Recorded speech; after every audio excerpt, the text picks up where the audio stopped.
Welcome to Terrific Talk. My name is Tom Anderson. Tom Anderson. Play to win the game. Gone. Tom Anderson. Great cash, homie. Great cash, homie. I feel ready to go another 9 innings. Touchdown. I feel ready to go another 9 innings. Touchdown. Today, I consider myself the luckiest man on the face of the earth.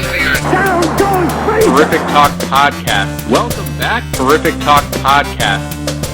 Here comes the hoe. I'm your host, Tom Anderson. First, behind the bag. It gets through Buckner. Here comes Knight, and the Knicks win it.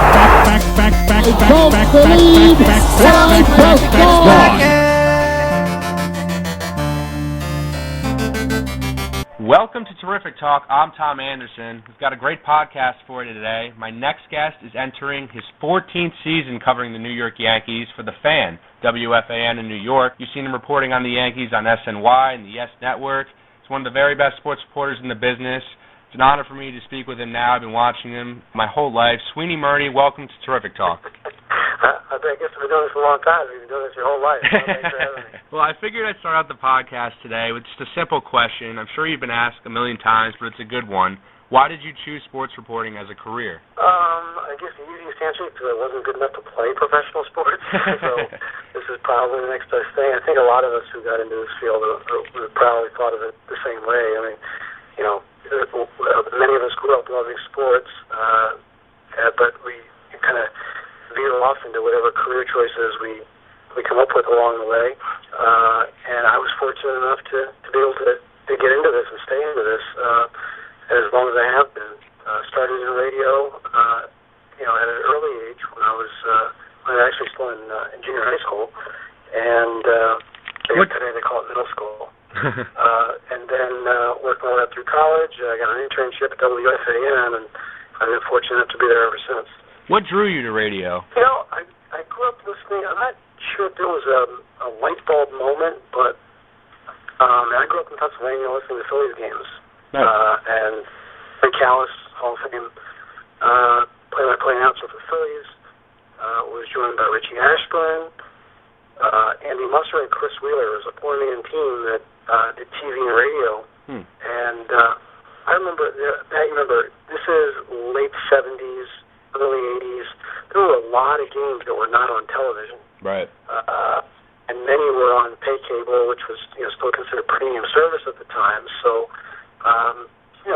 many nights you listen to the game on the radio instead of watching it. I mean, I'm not talking about like the 40s and 50s. I'm talking about the 70s and 80s here still. So there was still a time when you had to listen to the game on the radio, and I enjoyed that.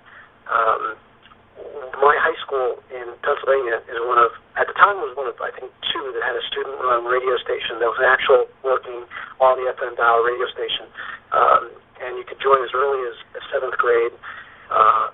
I did, and, it was the basic, playing records, reading news and weather, and we had a sports program there. And a gentleman who was a senior at the time named John Wilsbach was our sports director, and he was friends with my older brother, and they kind of recruited me into, he knew I liked sports. And I was like typical of many kids. I was one of these kids that, pride themselves on being like a little sports encyclopedia. You know the facts, and you win lots of oohs and ahs with your friends when you know who won the 1973 World Series and stuff like that. So that kind of drew me into that, and I started to do some high school football games and basketball games, and the more I got to do them, I really enjoyed broadcasting the games. And as I listened to the games on radio, listening to Phillies games, all of a sudden I thought, wait a second, this is a career. This isn't just something I'm doing here. There's somebody actually doing this for a living. So I started to kind of follow a little bit more closely the people who do the games on TV and radio, and kind of made that my project. And I guess I'm fortunate to have found something when I was 12, 13, 14 years old, recognizing that that's what I wanted to do, and actually having the ability to follow up on it and have it turn out to be as good as it has for me. Now, you interned, you mentioned, in college at WFAN. What was that internship experience like for you? And after that, was that always somewhere you'd hope to work one day? Yeah, it was a chance to see. I worked, recognizing I worked in high school, then when I got to college, I worked at a local radio station. I went to Penn State and worked at a small station in town that, just about 6 Saturdays a year. Penn State is a major American city. Yeah. 100,000 people pouring in for football games. The rest of the year, it's kind of a small town, but it's still, it still has a lot of opportunities for radio and TV. So I took advantage of that while I was there, and then was able to use that to get the internship at FAN and see what a real major market station really worked like. And that really what was interesting about that was all sports radio. And at the time, it was still very new. I interned there in 1991. FAN launched in 1987, so it had only been around for 4 years. And as much as I had really enjoyed doing sports, just to get work, I was still doing news and weather and different things that anything they'd let you do at the radio stations that I worked at. But here, all of a sudden, came this place that you see, and wait a second, all they do is talk sports all the time? That's what they do, and it's on the radio? This is amazing. It really started to grow at the time when I was coming out of college and able to find a place. I could focus. I didn't have to go the route many other people did. If you end up trying to get a job in TV or radio and you end up doing things that maybe aren't your first choice, but they're on-the-air jobs, and you're reporting on news and different events and more important things in sports, obviously. But if you want to do sports like I did, here all of a sudden was a place where all they do is talk about sports, and that was pretty incredible to think of.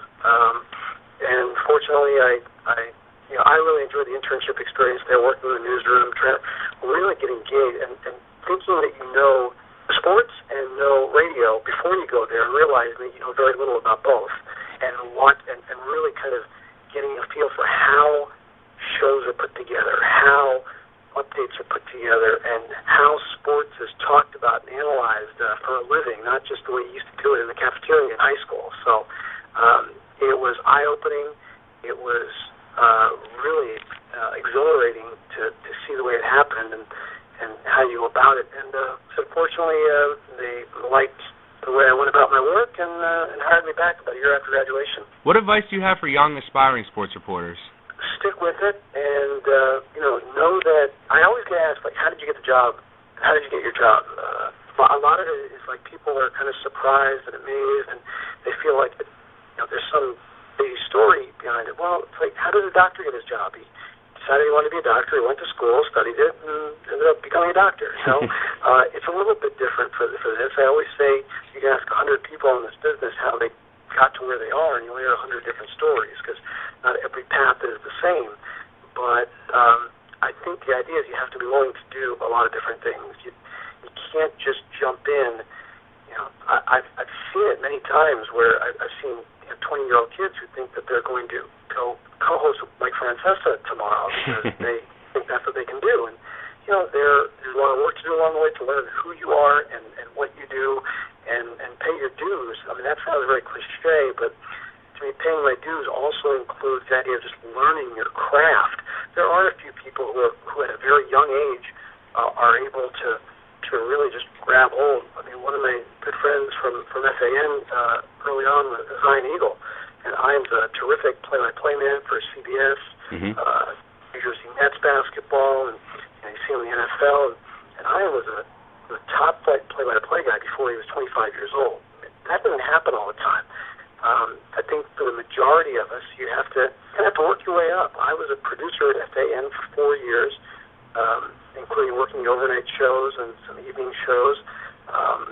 When I finally got my crack on the air, I worked an overnight shift for 2.5 years, and I was 30 years old when I finally got an opening to start covering the Yankees, and it was rewarding to me to do it because I knew the hard work that went in, but I also knew that I wasn't ready to go.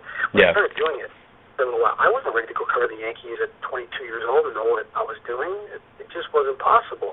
That's a lot of hindsight. So you try as best you can to impress that on the up-and-comers who, listen, obviously they're going to be a little anxious and want to just jump in right away. Patience isn't something that's very easy to teach anybody, and it's harder. It's hard to have at a young age. So I think you have to have the patience to do it. Recognize that you're not going to be the lead play-by-play guy for the New York Knicks, the day you graduate from college.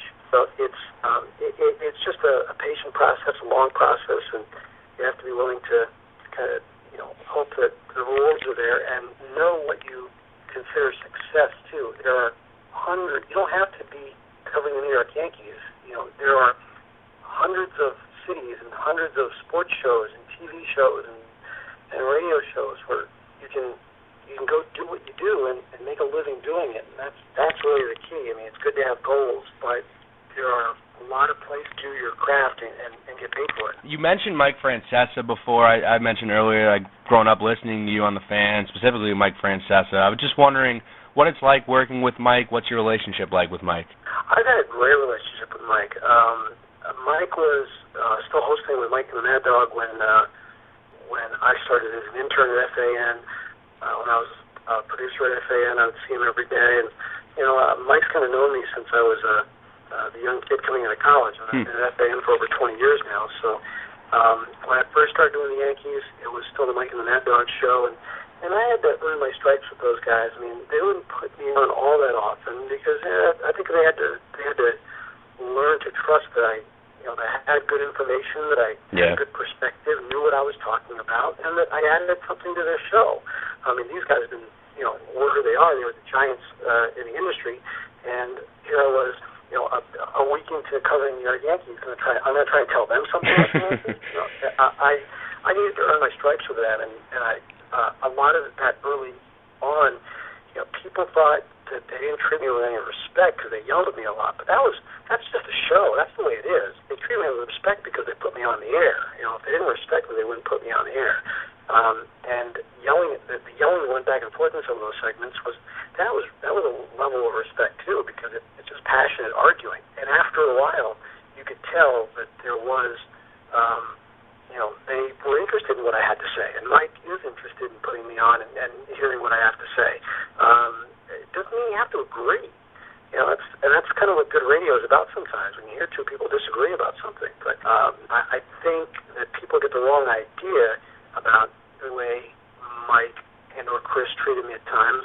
I never took it for anything other than, it's their show. They're allowed to say whatever they want to.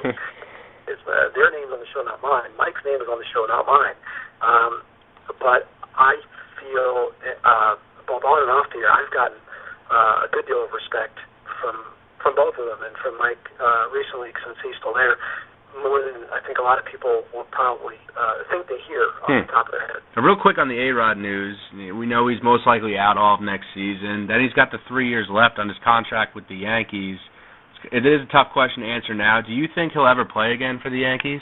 It's hard to answer at this point. It really is, but I believe that we're closer to that answer being no than we ever have before. I think people wanted, back in 2009 when he admitted to he got outed by Sports Illustrated and then admitted to the steroid use then, people were asking about voiding the contract. No, there's no need to void the contract. It's not possible, and it's still not possible. The punishment is this 1 year suspension. After that, you don't void the contract, you're still under contract. But it's about, seeing if both sides can continue this relationship. It exists on paper for 3 more years after this, but has there been enough damage done where it's just in everybody's best interest to move on? And by moving on, I mean paying the contract and saying don't play for us again, because that's that money is still his. I think we're still a long way away from answering that question, but we're probably closer to that no, he's not going to than we ever were before. And you've covered A-Rod during his 10 years with the Yankees. You've gotten to see him, kind of up close. How would you describe A-Rod the person, just based off your interactions that you've had with him over the years? What's he like? He's a different kind of person. That's funny. I was on John Feinstein's radio show earlier today, and he asked me a similar type of question about him, and I said, times a year where I have a real good conversation with them, like a 15 or 20 minute conversation where he looks you in the eye